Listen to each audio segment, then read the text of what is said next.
What's up, everybody? Welcome to Podcast Now. I'm Alex, and in this video, I want to talk about the possibility of the Batman game being leaked or being kind of like out in the open there before this DC fandom. Now, this is something that we know, I think, as close as we're going to get to a fact that it's going to happen, that this game is going to appear at DC fandom, that we're going to get the trailer. I mean, everybody under the sun has been talking about it. And one of the things I have said in the past is, all right, do we start to see some hints? Do we start to see some teasers? Do we get to see, I guess, some leaks of this game as we go through these upcoming weeks, as we get closer to it? So we're just a little while away. I mean, we're like a month and a week away, around 5 weeks from this DC fandom. I find it next to impossible that we're not going to get something. Now, I know I've said, okay, well, are they going to pick up kind of where they left off with the teaser images? Are they going to, I guess, formally acknowledge that they're going? I think, and as we've gone through these videos and even people have said in the comments, I think it's becoming more and more likely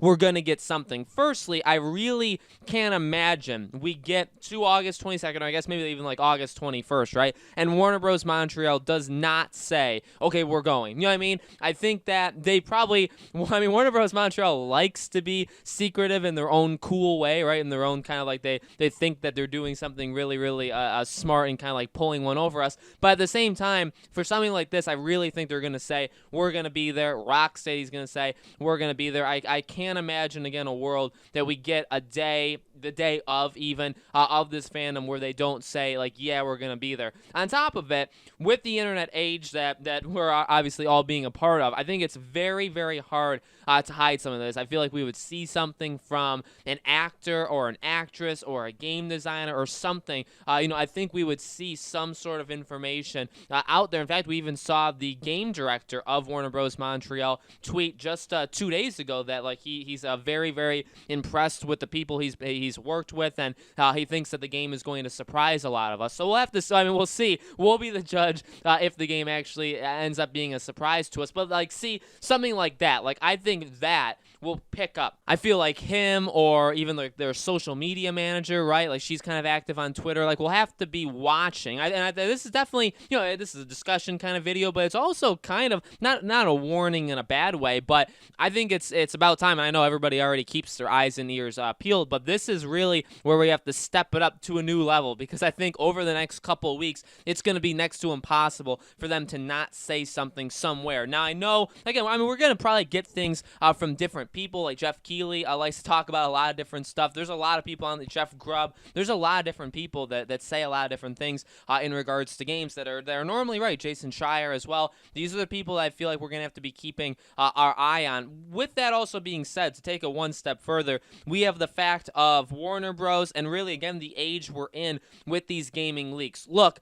I have said in the past, I was very against The Last of Us Part 2's leaks, okay? Now, actually, I can say that in a couple different ways. One, I was not a fan of what was said, and then I'm not going to spoil anything. I wasn't a fan of what was said, but also the main thing, and this is very truthful, just the fact that that game was leaked so heavily and that it ruined the experience, or people, again, saw certain things.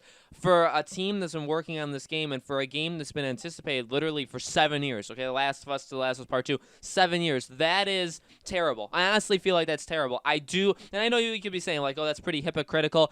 I cover a lot of leaks, okay, on this channel. If you guys watch the other videos or you've seen other videos on this channel, yes, I have multiple websites, I have multiple people that I kind of watch online in terms of if they're saying anything about, any kind of game, and if it seems big enough, I will cover it. With that being said, I'm okay with those kind of leaks. The leaks that just say, hey, there could be this mechanic in the game, or here could be the title of it, or there could be this character, stuff like that, smaller things, I really don't see, and because, especially for something like that, like, if you don't want to see it, you probably won't see it, and when it ends up happening, people may not even remember, that it was actually talked about beforehand. The thing with The Last of Us Part 2, that was enormous. That was something that sucks, that actually ruins, I think, in a way, the work of a lot of people. We see Ubisoft that just never can keep a game secretive, right? When normally when we go into E3s and there's like a new Assassin's Creed, the game is always leaked like the week before, right? There's always, mainly when Jason Schreier worked at Kotaku, it would be Kotaku that would leak Assassin's Creed literally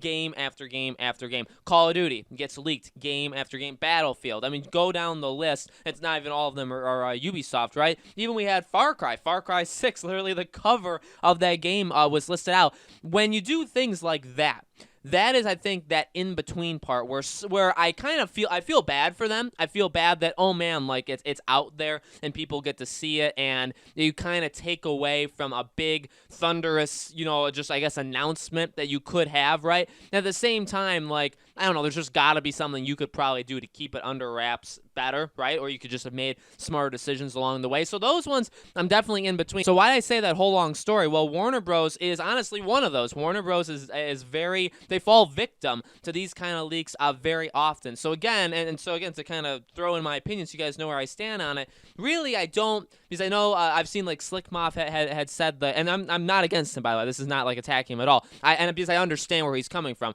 I've seen him say like the Batman Gotham Knights, like if that's the actual name of the video game, that kind of sucks that we know it before they're allowed to say it. I get what he's saying. I understand where he's coming from. In my opinion, just where I stand on things, that's not where I would draw the line, right? That's not actually where I draw the line. That is still considered to me to be like, okay, yes, would it have been cooler if we didn't know anything and all of a sudden we just get, that's ultimately why sometimes like the first game trailer for like The Last of Us, or when I first saw Uncharted 4, that very first trailer when they were doing like the PS4 like launch party, that'll always be so special to me, because maybe it's because I just wasn't on the internet as much, or I didn't look for those kind of things, or leaks weren't as bad back then, and there will be always things special about that, but there'll always be something special about seeing the trailer too for the first time. So I do want to kind of just get that through to people, that I think it's going to be okay. If this game is leaked beforehand, I don't think it's going to be the biggest deal. Now again, if it does like The Last of Us Part 2, where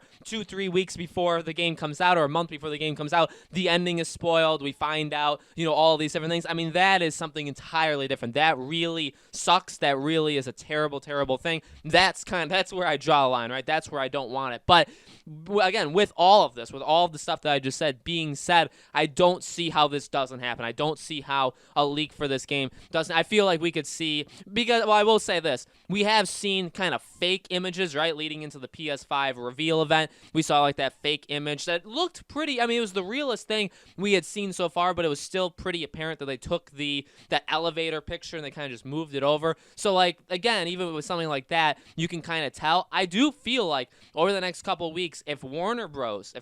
Games, if Warner Bros. Montreal, if they don't take that step, and that's ultimately why they probably should, right? And we've said that. Why don't you, and I've always said it for a different reason. I've always said, why don't you show a teaser, like a 10-second teaser? Why don't you show the image or whatever, like the icon looks like a Batman, maybe even the title, show that, and that way when you go to DC Fandom and you show the trailer, I think it just kind of adds on to it. I feel like you're going to get a lot more people early on, before DC Fandom even starts, that will have seen that teaser online. And again, that's why I kind of think they may end up doing that, right? Because if they don't, they run two different risks. One, people aren't going to be expecting it. Maybe people just don't even care, especially because of the long journey we've all kind of experienced. But the second thing is, and this is where I come into the discussion that I say where I think developers and publishers just need to be smarter, is they're leaving the door open for somebody else to do it. So if they don't do it, if they know that it's pretty easily accessible for somebody to leak that information out there, and they don't do it, and then somebody else does it, yes, it is that person's fault, but it's also kind of their fault, because it's like, how hard would it be? Just give us the title, give us the image, that's it, and say, see you at DC Fandom. Again, that may happen. They may somehow, for some reason, finish the redacted picture. Maybe they do that. They finish it all in one day. They post the rest of the pictures. Maybe it like unlocks and it has like a main image and it says, okay, here here's the title for the Batman game. See you guys August 22nd. I mean, that would be something very cool. That would get a lot of people back into it. Because again, I think a lot of people have left. Now, will a lot of those people watch DC Fandom because maybe they have like a, an idea that it could be there? I mean, absolutely. But you know what I mean? I feel like it's kind of going to be negative on them no matter what they do if they don't tease it in some way. Again, I've always approached it as you're just going to get more hype. You're going to get more people involved. You're going to make it so that maybe you could show something a little bit more where you don't have to focus so much on, oh, here's the name. Because the name you give like a week before, everybody knows the name of it. And then when you go into the DC Fandom, you can show the trailer, and now we can just really only focus on, even from like a video perspective, even like from me perspective, I could probably make videos, and other people would probably make videos on the title, the logo, all these different things and they would have to we'd all have to do this at the exact same time. Whereas if you spaced it out a little bit, it would just overall be, I think it would be more impactful is pretty much the word. So we'll definitely have to see what they do. Again, but my opinion, I think they should do it. I think they probably will do it. And again, if they don't do it, if it's not Warner Bros. Montreal that does it, it'll probably be somebody else. I mean, there's a lot of different people, James Sigfield, Nightwing, there's a lot of other people that's not even, by the way, not even in the DC kind of arena, right? But people outside, even just notable, gaming leakers, they're going to get their hands on this sooner or later. And as we get closer to DC Fandom, it's going to be even harder. I mean, it does, like something with Far Cry, that kind of sucks because literally it was Friday, and so today's Sunday, and today's when they're going to announce it, right? But literally, cat got out of the bag like 2 days ago, and they had to basically like show that 10-second little teaser of him like smoking the cigar. Like they had to show that because it's like, my God, the box cover appeared on PlayStation stores across the world. Like, what are you gonna do? You have to kind of step out and say, yeah, you guys got us. We wanted to wait 2 more days, but people obviously got their hands on it. Again, that does suck. That does take some wind out of the announcement. I think it would have been more powerful, but there were ways Ubisoft probably could have done it, maybe, again, giving us teaser images or whatever to kind of hold people over, then maybe something like that wouldn't have happened. So again, when it comes to Batman, I do feel like we're not just going to get confirmation from Warner Bros. Montreal they'll be there. I think we should also get something like, okay, here's the image, here's maybe you finish redacted, something like that to kind of hold people over. Because again, if they don't do it, I feel like somebody else will, and then who knows, maybe they'll have to address it. They'll have to say, okay, yeah, because maybe Gotham Knights isn't the title, or maybe it is, and everybody's now saying it, or maybe somebody really big says it like a week before, and then Warner Bros. Montreal has to come out and say, all right, you got us, that's the title. Where it's like, if you could have just told us the title yourselves, you could have looked good, it could have driven excitement for it, and then you could have done more at DC Fandom. But instead, you kind of got caught. You kind of got the stuff leaked out when you didn't want it to because you were trying to keep it hidden. You know what I mean? All of these different things that can happen. They happen all the time. They just happen to Ubisoft. So I don't want it to happen to Warner Bros. Montreal, but honestly, I feel like it kind of will. So guys, let me know in the comments below. What do you think? Do you think this game is going to get leaked out? Do you think they're going to tease this game before DC Fandom? Let me know. As always, make sure you guys are subscribed to this YouTube channel, Podcast Now. Hit the bell icon so you guys know when all these videos go up, and I'll continue making these videos every couple days. We'll start to talk a little bit more about DC Fandom as we get closer. Again, we're really getting close to this happening, so I absolutely cannot wait. We'll talk a little bit more about that as the days go on, okay? Thank you for watching, guys, and I'll see you on the next video.